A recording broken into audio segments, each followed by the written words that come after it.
नमस्कार, मैं प्रांशी राठौर और आप देख रहे हैं नेक्स्ट 9 न्यूज।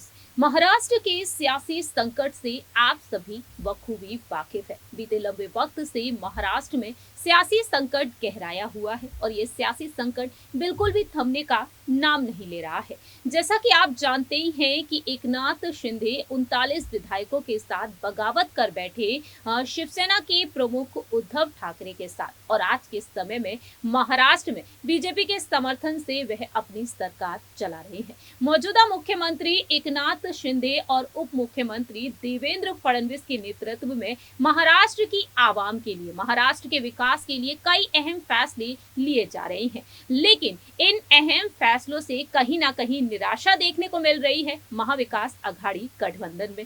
जी हाँ, और ऐसे में यहाँ पर महाविकास अघाड़ी गठबंधन को बनाए रखने के लिए एनसीपी प्रमुख शरद पवार डंके की चोट पर कई बड़े ऐलान कर रहे हैं और साथ ही साथ कई अहम फैसले लेते हुए भी दिखाई दे रहे हैं। जहां एक तरफ शिवसेना दो गुटों में बटी हुई है, शिवसेना के दो गुटों में बट जाने के बाद शिवसेना के चुनाव चिन्ह धनुष तीर को लेकर भी जंग छिड़ी हुई है। चुनाव आयोग ने शिवसेना के चुनाव चिन्ह को फ्रीज कर दिया है और उद्धव गुट और एकनाथ शिंदे के गुट को दूसरे सिंबल्स दे दिए गए हैं।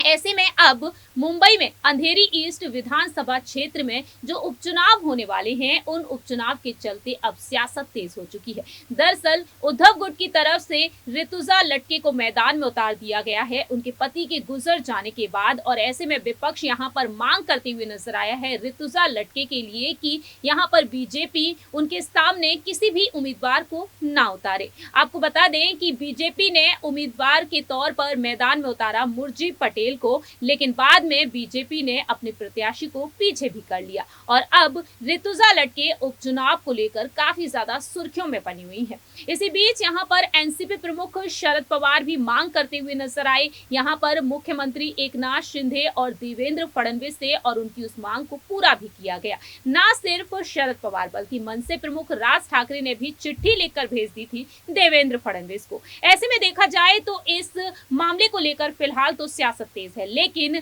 इस मामले से हटकर अगर बात की जाए महाराष्ट्र में अलग अलग मामलों के बारे में, और उन्हीं मामलों पर चर्चा करने के लिए कहीं ना कहीं अब एनसीपी प्रमुख शरद पवार जल्द ही मुलाकात कर सकते हैं देवेंद्र फडणवीस से। आपको बताते चलें कि आखिरकार किस तरीके के मुद्दे यहां पर उठते हुए देखे जा रहे हैं।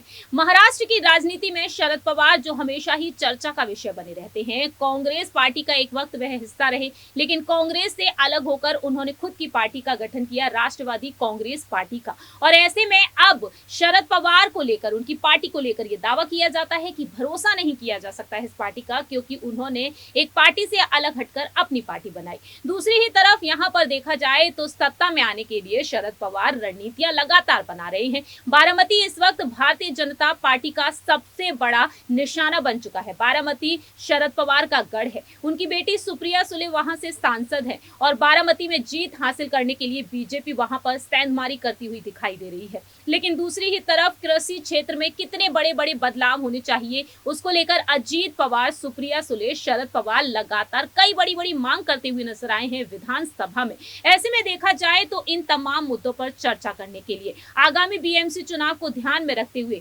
इन उपचुनाव को ध्यान में रखते हुए कहीं ना कहीं शरद पवार देवेंद्र फडणवीस से मुलाकात कर सकते हैं, क्योंकि देवेंद्र फडणवीस जो एक वक्त महाराष्ट्र में मुख्यमंत्री रहे, लेकिन आज वह उप मुख्यमंत्री हैं और आज उनके पास कई बड़े बड़े मंत्रालय भी हैं। वित्त मंत्रालय, गृह मंत्रालय उनके पास है और ऐसे कई बड़े बड़े विभाग भी हैं जो मुख्यमंत्री एकनाथ शिंदे के पास नहीं, बल्कि यहाँ पर देवेंद्र फडणवीस के पास है। और यहाँ पर महाराष्ट्र में जो भी तमाम समस्याएं देखने को मिल रही हैं, उन समस्याओं को ध्यान में रखते हुए कहीं ना कहीं शरद पवार विचार विमर्श कर सकते हैं, देवेंद्र फडणवीस से मुलाकात कर सकते हैं और उस मुलाकात में क्या कुछ अहम फैसले लिए जा सकते हैं, खैर ये तो वक्त के साथ साथ ही पता चलेगा। खैर आपको बता दें कि बीएमसी चुनाव जो अक्टूबर के महीने में होने वाले थे, बीएमसी चुनाव को लेकर फिलहाल तो कोई खबर सामने नहीं आई है, लेकिन उपचुनाव 3 नवंबर के दिन होने वाले हैं। देखना दिलचस्प होगा कि उपचुनाव में क्या कुछ नतीजे सामने आएंगे, लेकिन शरद पवार किस तरीके से यहाँ पर बीजेपी के साथ मिलकर, मतलब कि यहाँ पर देखा जाए तो देवेंद्र फडणवीस से अगर मुलाकात करेंगे तो अब वह क्या कुछ अहम फैसले लेंगे, ये भी वक्त के साथ साथ ही पता चलेगा। इस रिपोर्ट में इतना ही। बाकी की तमाम अपडेट्स के लिए देखते रहिए नेक्स्ट 9 न्यूज।